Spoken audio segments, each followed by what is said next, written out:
It's another edition of our podcast series, Columbus Community Hospital Healthcasts.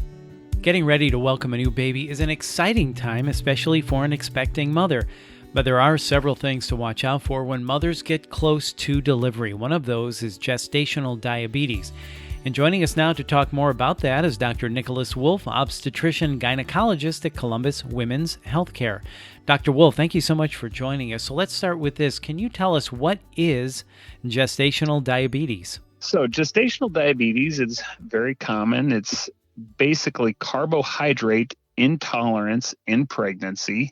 It's caused by a hormone that the placenta produces, and it affects about 7% of all women in pregnancy.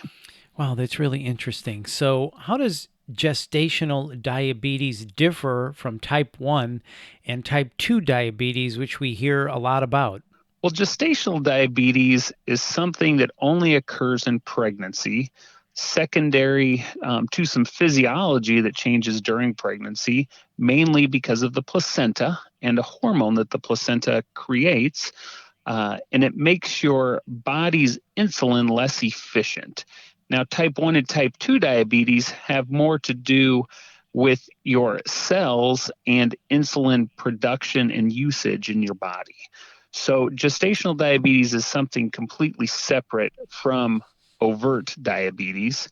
Now, that being said, though, over 70 or about 70% of women with gestational diabetes will go on to get type 2 diabetes later on in life. So how and when is a woman typically screened or diagnosed with gestational diabetes? So typically, we like to screen women before 24 and 28 weeks, and that's the recommendation by the American College of Obstetrics and Gynecology. It's a pretty simple test. We send you home with basically a sugary drink. It contains about 50 grams of glucose, so it's basically like drinking a soda. You drink that about 45 minutes before your appointment, and then 1 hour after you drink it, we take your blood sugar. And then we like to have that blood sugar less than 140. And it's just done by a simple blood draw in the office. So tell us more about this test. How does it work? So the first test, if you fail that is a screening test. Then what we do is you do what's called a 3-hour glucose tolerance test, where you actually have to go into the lab. You drink a 100-gram glucose drink, so it's like drinking 2 sodas. And then we take your blood sugar when you're fasting, 1 hour, 2 hours, and then 3 hours after you've had the glucose drink. If you fail that, which is failing 2 out of 4 of the values, then you're diagnosed with gestational diabetes. So it's really a 2-part test, a screening test done in the office. If that's failed, then we do the 3-hour test in the lab. Okay, and are some women more prone to this? Well, we used to only screen women based on risk factors, but then in about 2014, we found that risk factors alone would leave out about 50% of women diagnosed with gestational diabetes. So there are some risk factors. Now, obviously, if you've had it once before in pregnancy, you're more likely to have it again. Twin gestations, or moms at extremes of age, very young moms, older moms are a little bit more likely to have gestational diabetes as well. And then weight and activity also plays a part in that. So knowing that you may have a higher risk factor, or even if you don't, is there anything that can be done to prevent this from occurring? Well, there's a couple things. First off, if you do have some increased risk factors, or say you've been diagnosed before, then we might actually screen you a little earlier just to make sure we're not headed down that road at an earlier time. So for those women that we screen early, if they pass their test, great. We still always go on to screen women at that 24 to 28 weeks, though, regardless. And if they fail the test early on, then we might go ahead and just start some counseling. Now, for those women that we would like to decrease their risks of developing gestational diabetes, sometimes we send women just to diabetic education, where we talk about special ways to eat during pregnancy. And then the other thing we do is we recommend just regular physical activity. And in fact, exercising for about 30 minutes in the morning before you've eaten anything is shown to really decrease your risk of gestational diabetes. And if you have gestational diabetes, it really does help Hmm. control that. So you were talking about diagnosis earlier. So if a woman is diagnosed with gestational diabetes, how do you treat that? Well, once they're diagnosed, we send them to a diabetic educator. And they talk to them about really diet, the amount of carbohydrate in their diet, and then kind of spacing that out throughout the day.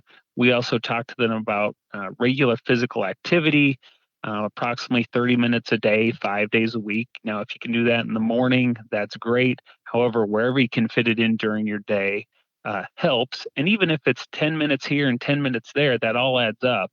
So those are the two big factors we use, really diet and exercise. And about 90% of women will be controlled with just diet and lifestyle changes alone. Now, for those women that aren't controlled on diet and lifestyle changes, we do have medications that we put women on. Insulin is really the gold standard as far as medications go to control blood sugars. For those women that are not able to take that, though, we do have some oral medications that we use that work very well also. And what happens if this goes untreated? If it goes untreated, there's risk factors. So for either those who go untreated or those who are not controlled well with either diet or with medications, there's some risk factors for mom. Biggest risk factor, well, you're at increased risk for other complications in pregnancy, such as preeclampsia or high blood pressure in pregnancy. You're actually at an increased risk for C-section as well. You're at increased risk for having a large baby, which could increase your risk of a shoulder dystocia, which could be complication of delivery and complication for baby at delivery. There's also an increased risk for babies of increased NICU admission or having to go to the high risk nursery. And a lot of times that's because their blood sugars are also somewhat uncontrolled if mom's blood sugars are uncontrolled. So treating and management of this, that's really, really important. And what about after delivery? Does it typically go away? So typically it does go away after delivery. Now, at about 6 weeks after delivery, we like to test again for those women that might have been an overt diabetic or a type 2 diabetic. So we do what's called a 2-hour glucose tolerance test. Very similar. You drink a 75-gram glucose load, and then we take a fasting blood sugar, and then we take one 2 hours after the glucose has been drank. And then from that, we can prove that you are not diabetic. So is there anything else we should know about gestational diabetes, Dr. Wolf, as we wrap up? Well, I think the big things are it's important, anything you can do to prevent any complication during pregnancy is something we want to focus on. So eating a regular diet, continuing to be active during pregnancy, those are important things. For women that have had gestational diabetes in the past, it's important that you get screened at your yearly exam to make sure that you don't become an overt diabetic as well. And so I think those are primarily the big things we're looking for. Yeah, really good information. Dr. Wolf, thanks so much for talking with us today, and thank you for your time. Thank you for having me. That's Dr. Nicholas Wolf, obstetrician gynecologist at Columbus Women's Healthcare. And if you'd like to get more information about gestational diabetes, please browse the online health library at columbushosp.org. And if you found this podcast helpful, please share it on your social channels and check out the entire podcast library for topics of interest to you. This is Columbus Community Hospital Healthcasts from Columbus Community Hospital. I'm Bill Klaproth. Thanks for listening.